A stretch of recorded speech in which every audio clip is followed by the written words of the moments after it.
I am on the way. Check out my bookings. Then I got another booking to go to.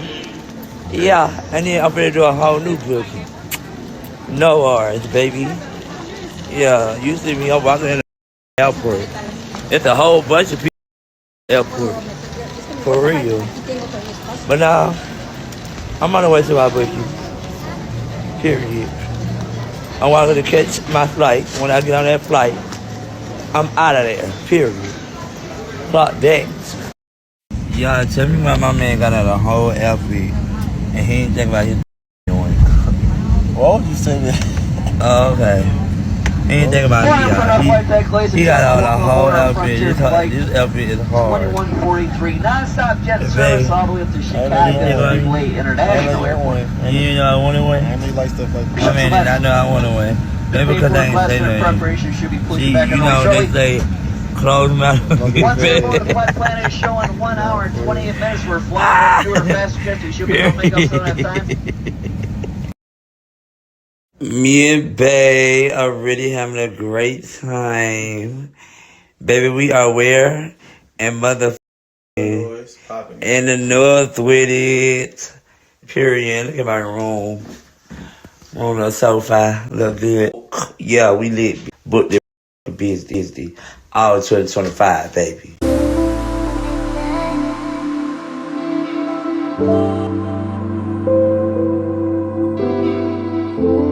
Guys, back with another video, but before I start, make sure you smash that like button.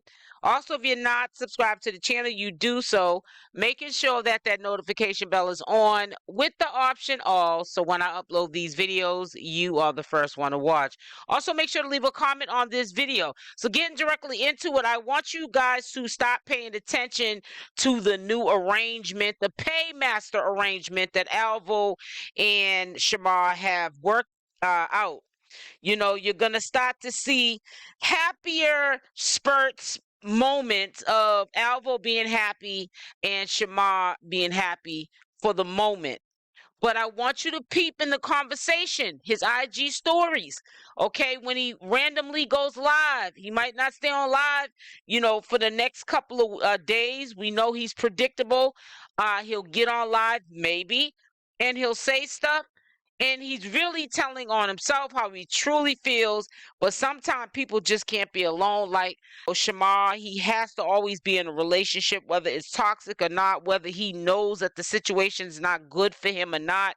He will definitely stay in this situation as long as that person is willing to stay with him.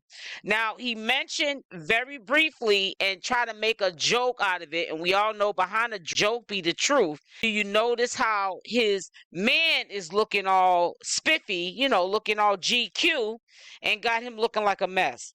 We've been noticing, Shamar, that Alvo does that to you, that he makes sure that his wardrobe is on point, that his haircut is all lined up and on top, but he'll have you looking like a mess. Like you'll come out with that fake chinchilla that you're wearing all the time, even in hot weather climates, and you could have just got your hair done 3 days ago and it looks like somebody was wrestling with your head, had you in a headlock or something.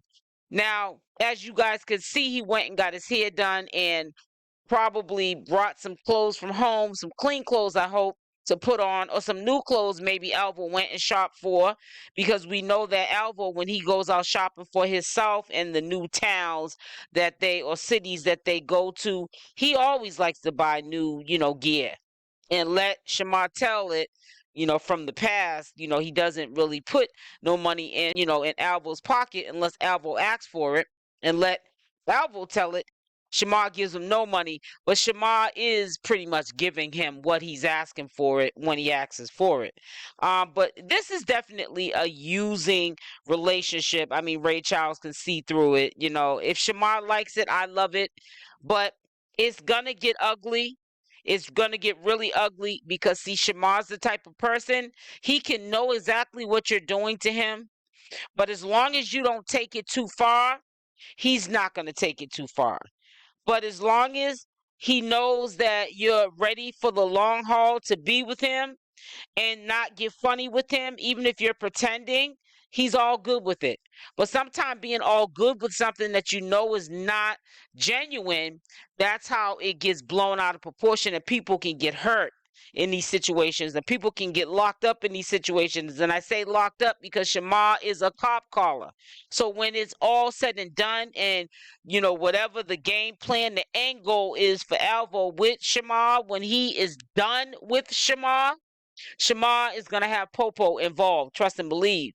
That's how he sometimes gets rid of relationships, by trying to be successful with getting them locked up so that he can mourn and move on and go on to the next relationship. That's how he copes with getting over relationships. He wants to get cops involved, take people's freedom away. And I know that Alvo knows that. He knows that very well. So I hope that Alvo is treading very lightly. But it's going to get dangerous because we all know, put it in the comment section if you agree, that Shamar doesn't know how to count his money. I paused for a minute. I didn't know how to put it. He doesn't know how to count his money. He's not very good at reading. There's nothing wrong with it. You know, there has been a pass for Shamar, and one being he didn't finish school. And a lot of people haven't finished school. That doesn't mean they don't know how to read, write, or count money. However, for Shamar, that is his reality. So with that being his reality, you know, he needs help. He clearly is showing us in his actions that he needs help, because look at the situation. He's pretty much having Alvo come on to these appearances with him out of state, and Alvo is counting the money. There was one time Alvo spoke on that the money was short. That is because, yeah, you're going to get some promoters, club promoters, that are going to try and short him. And if they're shorting him, think about what Alvo's doing when he's counting the money. He's definitely not just taking his own money. Let's make it make sense. Paying for his own flight fare and all that just to be with Shamar on these bookings, and he's not getting any money. He's not getting money as in Shamar is giving him money, his own free will. He's counting that money and he's skimming off the top and then giving Shamar the lump sum of it. Shamar is so lazy, which is a sad situation, that he sees that big stack of cash and he's not willing to count it. He's like, oh, my man counted it. You know, it's all there. Not knowing, boy, you better start counting your money. But I think that, like I said again, counting money is intimidating to Shamar. I saw a video, old video of him counting. I think it was $400 or something. And he counted it like how a little kid would count it. He got distracted within the counting. He lost count of what he could count up to. And then he was at the total amount of what that alleged money in front of him was. And you know, it's really sad. You know, it's really sad. Shamar has to understand that if this doesn't work in this relationship with him and Alvo, he may need to take a break. Sit down and reevaluate what he's doing, because if you don't sit back and reevaluate what you're doing, history is going to repeat itself, and it seems to always repeat itself with Shamar, because Shamar doesn't like change. And if you don't like change, then nothing will change.